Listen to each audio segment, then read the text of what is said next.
Hai semua, ketemu lagi di channel Kisah Dunia. Kali ini kita akan membahas 3 tradisi untuk mencari jodoh dari berbagai belahan dunia. Sebelum masuk ke videonya, jangan lupa like, komen, dan subscribe agar tidak ketinggalan video terbaru dari kami.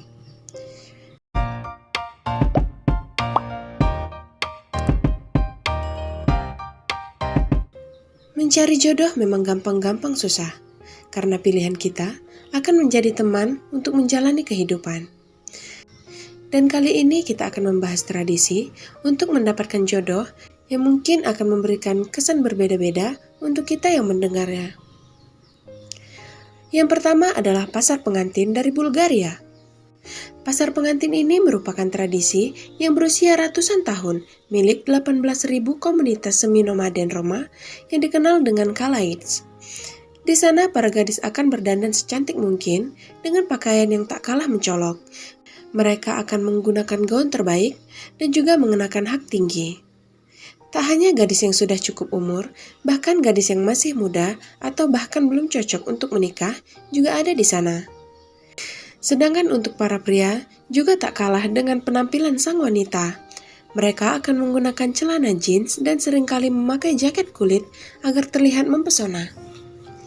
Sebelum proses pencarian pasangan yang sesuai, mereka akan memulai acara dengan menari dalam 2 kelompok yang memisahkan antara laki-laki dan perempuan. Walaupun dalam beberapa gerakan mereka bisa saling berjabat tangan atau bahkan berkenalan, namun hal itu tidak bisa berlangsung lama karena para orang tua sedang mengawasi mereka. Mungkin sekilas tradisi itu tampak biasa saja, namun setelah acara menari tersebut, para calon suami akan mendatangi gadis yang telah memikat hatinya, dengan kedua orang tua sang gadis berada di sampingnya yang telah menetapkan harga untuk anaknya tersebut. Rata-rata harga yang diberikan orang tua untuk anaknya sekitar 39-76 juta jika dirupiahkan. Bahkan harga bisa menjadi lebih tinggi jika banyak pelamar yang terpikat dengan sang anak. Penetapan harga ini dilakukan agar sang gadis mendapatkan keuntungan finansial karena kebanyakan orang yang mengikuti tradisi pasar pengantin ini adalah golongan dari keluarga kurang mampu yang mencari nafkah sebagai seorang pengrajin.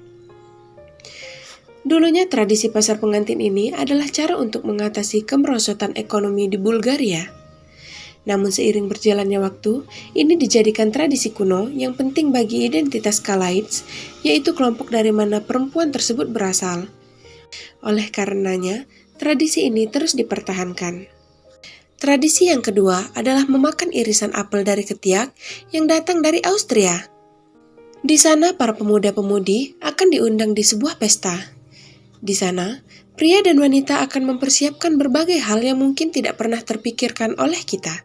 Seperti halnya, pria di sana akan berdandan necis dan kemudian menyelipkan sapu tangan di ketiaknya dan kemudian berdansa sepanjang pesta, sehingga akan meninggalkan bau badannya di sapu tangan tersebut.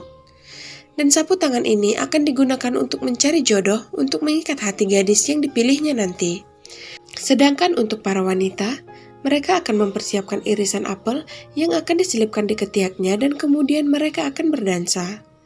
Setelah itu, irisan apel tersebut akan diberikan kepada pria yang telah memikat hati sang gadis tersebut.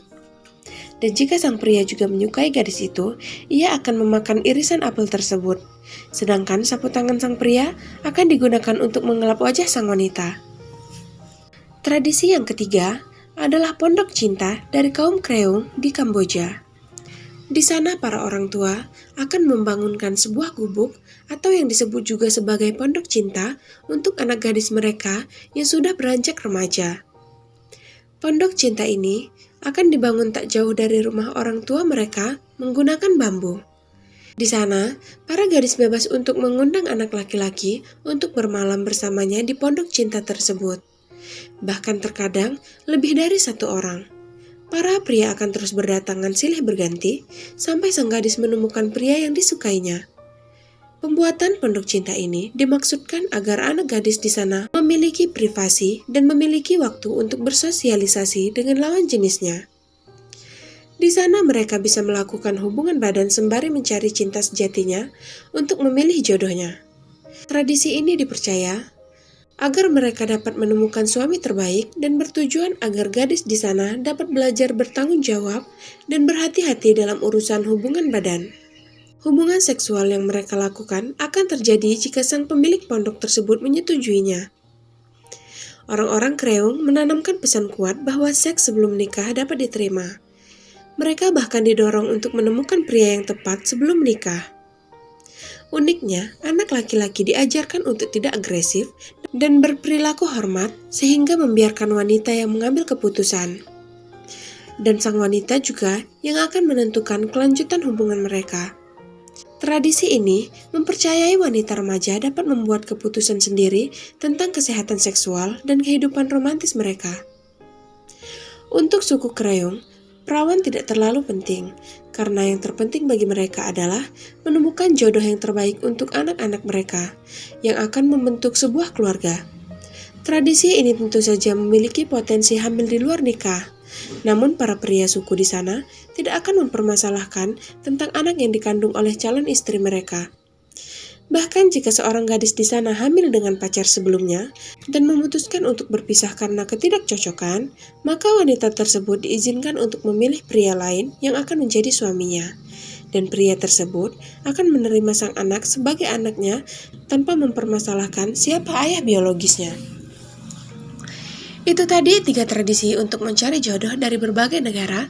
Bagaimana menurut kalian? Jika ada kesalahan saya mohon maaf, dan jika ada tambahan bisa ditulis di kolom komentar di bawah. Terima kasih sudah menonton, sampai jumpa di video selanjutnya.